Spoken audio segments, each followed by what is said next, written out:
Whispers of Helios.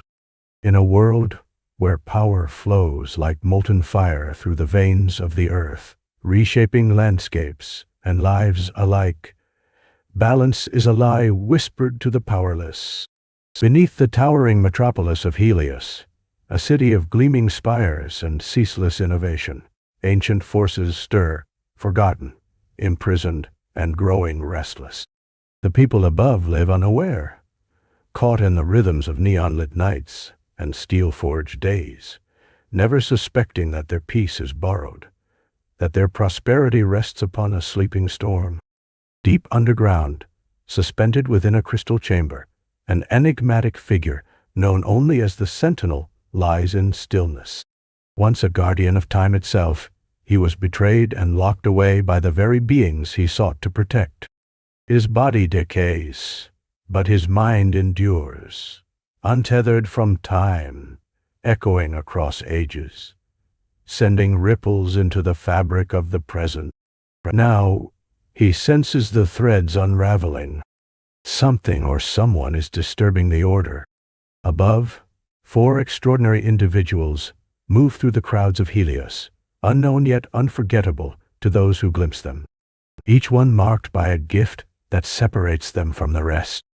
The Ember, who carries wildfire in her breath and fury in her fists, haunted by the memory of the inferno that claimed her family. The Tempest, who walks with the storm at her heels, a woman whose trust was broken as violently as the lightning she commands. The Mirage, silent and unseen, whose illusions shield a past too painful to face. And the Steelweaver, a solitary soul who constructs indomitable structures of metal and force, but cannot forge a bond with another human being. They are strangers to each other, their burdens borne alone, until fate, or something older, pulls them together. It begins with a tremor, then another. But these are not earthquakes. These are pulses, measured, rhythmic, deliberate. From the earth rise strange glyphs etched in fire, visible only to those touched by power. The 4 feel them like whispers in their bones. When drawn to the epicenter, they meet, not as friends, but as threats. Sparks fly, powers clash, mistrust reigns. Yet the symbols continue to appear. Illusions warp, die. Storms surge without warning. Fires ignite in the rain. Metal bends without touch. The anomalies force them to work together, however reluctantly. They follow the signs, uncovering ancient texts, forgotten ruins beneath the city, remnants of a civilization that once battled forces from beyond the stars. It is there they first hear the name, the Architect.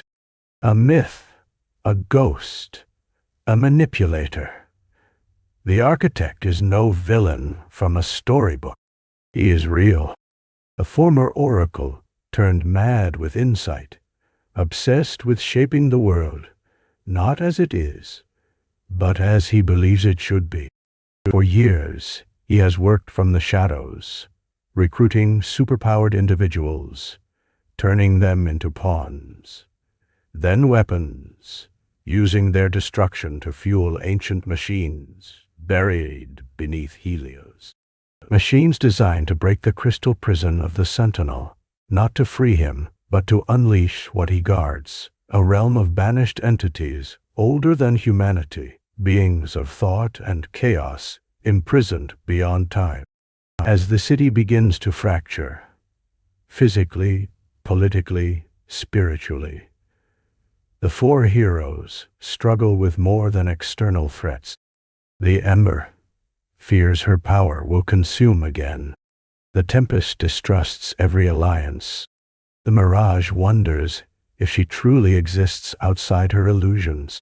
The Steelweaver clings to his constructs as the only things he can control.